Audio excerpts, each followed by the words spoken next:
Bonjour à tous, aujourd'hui je vous emmène dans la jolie région de Thoin, dans un endroit hors du temps où l'on fabrique des produits qui se consomment avec plaisir et modération. Bienvenue à la distillerie de Biercé.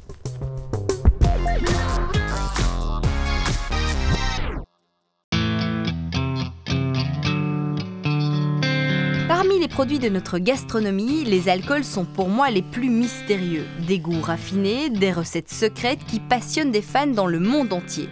Je suis impatiente de découvrir notre savoir-faire wallon et de comprendre les étapes de fabrication de ces élixirs.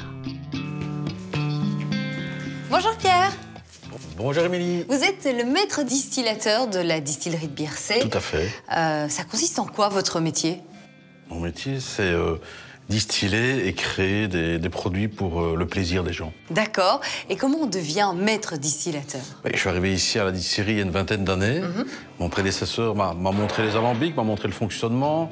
Et puis après, c'est une question de sensation, de... Voilà, il faut aimer les bonnes choses, ça se voit d'ailleurs.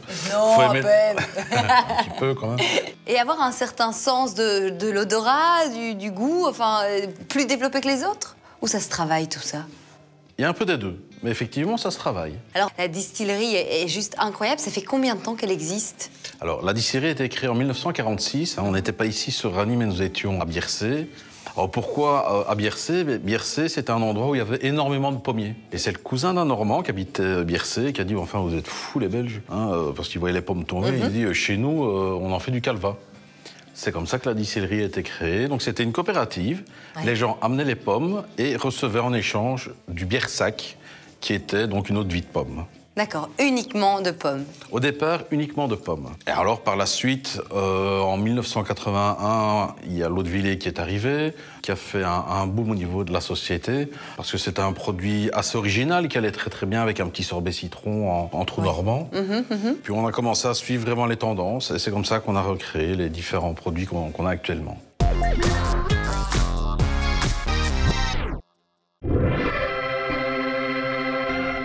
On se retrouve à la distillerie de Biercé en compagnie de Pierre. Alors Pierre, la distillerie, je la connais évidemment parce que je suis déjà venue faire de nombreuses fêtes ici. Je me doute. Mais ça, c'est votre outil de production. Voilà, c'est mon endroit de travail. Sympa. C'est très joli. Sympa, une belle cathédrale. Et donc, qu'est-ce qui se passe dans ces grandes cuves? Alors, dans ces grandes cuves, nous faisons fermenter ou macérer nos fruits.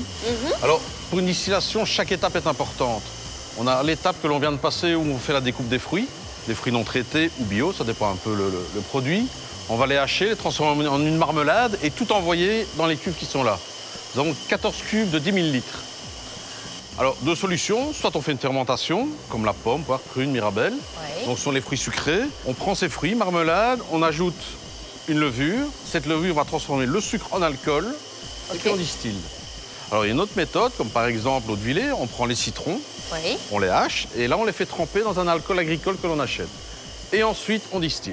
Donc, en fait, vous ne faites pas que de l'eau de Villers ici? Oh non. Oh non, non, non. Oh non, non, Émilie, avec quoi tu viens? Qu'est-ce que vous faites d'autre? Non, on fait pas mal de produits autour du fruit. Donc, on a parlé de l'eau de Villers, mais on a également une poire Williams, une vieille pomme, une vieille prune, de la mirabelle. D'accord, d'accord. Voilà, on travaille aussi avec des baies de genévrier, on travaille avec des fleurs, hibiscus, coquelicots. On travaille avec pas mal de choses. Et on utilise nos alambics qui sont là. 4 alambics de 1000 litres. Ils sont superbes. Oui. C'est la Rolls-Royce des alambics? C'est vraiment ça. Tout se passe dans ces cuves fermées qui ne livrent pas facilement leurs secrets. Heureusement que Pierre est là pour me dévoiler le fonctionnement des alambics. Alors le principe de la distillation, on chauffe. C'est une chauffe-vapeur qui vient chauffer un bain-marie. Ce bain-marie va chauffer le liquide et le liquide va entrer en ébullition. Le principe de cette distillation, c'est de séparer les vapeurs d'eau de la vapeur d'alcool. Ces vapeurs concentrées montent. Et ensuite, elles sont condensées dans cette colonne-ci et l'alcool coule. Eh, génial! Voilà. Et je vais te faire goûter d'ailleurs. Ah oui, oui, je veux. Enfin... Oh oui, oui, oui! Non, non. On va y aller mollo, hein. Et là, c'est quoi que je vais boire? Alors, ici, c'est de la mandarine qui est utilisée pour faire la mandarine Napoléon. D'accord. Donc, le principe, quand on dit goûter, c'est vraiment prendre une goutte. Parce que là, on a un très haut degré. Même pas tremper les lèvres. Et bien faire balayer dans la bouche pour avoir toutes les saveurs. Bien faire balayer dans la bouche. J'ai peur.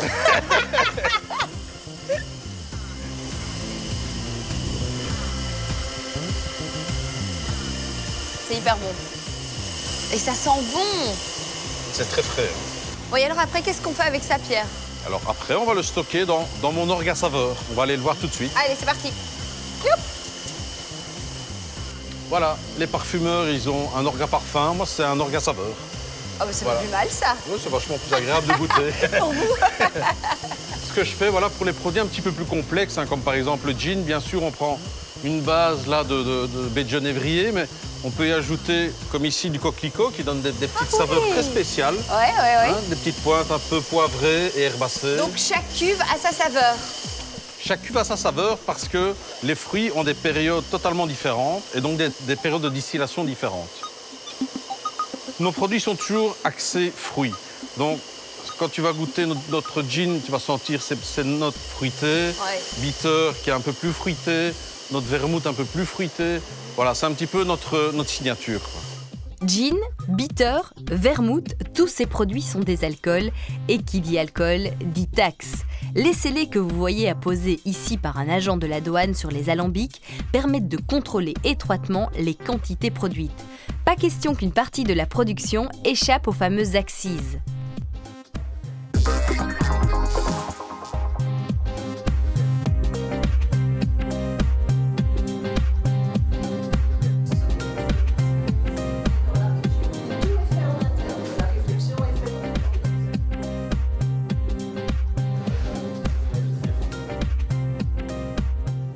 Et donc voici la salle des senteurs, qui est d'ailleurs ouverte au public.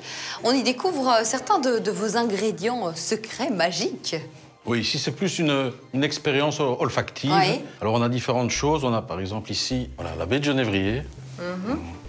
Voilà, Ça, on trouve ça dans du gin, non? Dans le gin, Oui. dans notre petit péquet, notamment.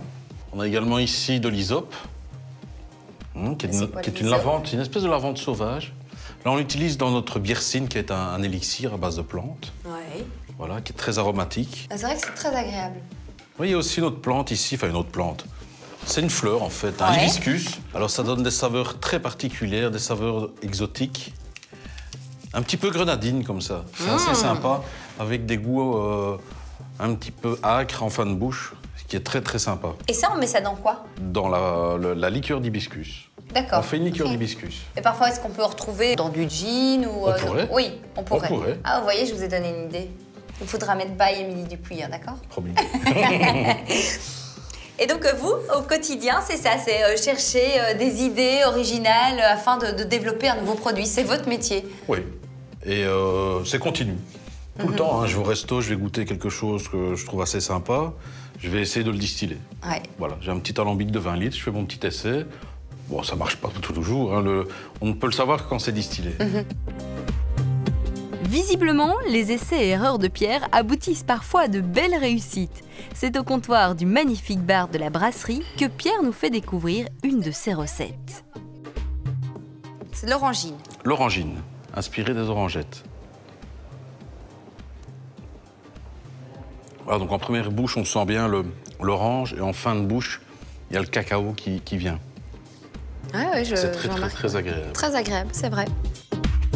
Parmi les créations les plus récentes, le gin produit ici a reçu en 2016 le trophée mondial du gin. Vous en êtes fiers de celui-ci? Ah, vraiment. Vraiment, franchement, c'est super. Surtout que c'est très complexe comme produit, puisqu'il y a pas mal d'éléments. Si on bouge à un élément, ben les autres bougent également. Donc voilà, il faut faire très très attention pour avoir le produit le plus délicat possible. Il faut vraiment jouer à la goutte près. Un des autres trésors cachés ici dans les caves, c'est un whisky 100% belge et bio, élaboré à base de malt d'orge, comme certaines bières. Il profite de ces précieux fûts de chêne pour enrichir lentement ses arômes. Alors tout ça, évidemment, demande pas mal d'investissement. Oui, pas mal de temps, pas mal de... D'investissement financier aussi. Ah, oui, Mais ça, c'est Thierry qui s'en occupe, c'est pas oui. vrai? Moi, ce sont les recettes. On fait les produits, c'est les recettes comme ça. Ok.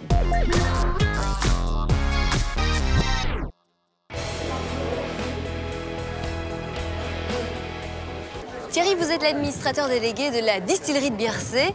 Comment ça se passe aujourd'hui, en quelques chiffres? Eh bien, en quelques chiffres, la distillerie, c'est une petite dizaine de personnes, 1,5 million à peu près de chiffre d'affaires et une centaine de milliers de bouteilles. Pas mal. Tout à fait. Et alors, vous comptez aussi développer une activité plus touristique?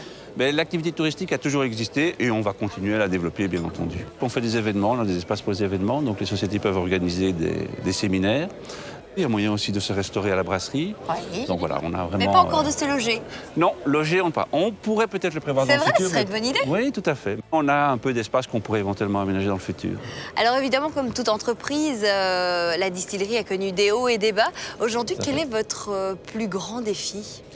Alors le plus grand défi, c'est d'abord de se redéployer sur la Belgique, c'est-à-dire de réinvestir le marché traditionnel, c'est-à-dire la restauration et les cavistes. Donc ça, c'est la première étape. L'avenir de la distillerie, c'est l'export. Donc là, maintenant, on est vraiment occupé tout azimut à chercher de nouveaux marchés à l'export. Pas seulement en Europe, mais dans le monde entier. Et nous sommes pour le moment occupés à discuter pour être présents en Chine, pour être présents au Brésil, pour être présents aux États-Unis. Voilà, donc il y a encore d'autres pistes, mais bon. Voilà. De beaux projets en perspective. De très, très beaux projets. Oui, Bravo Thierry. Merci beaucoup.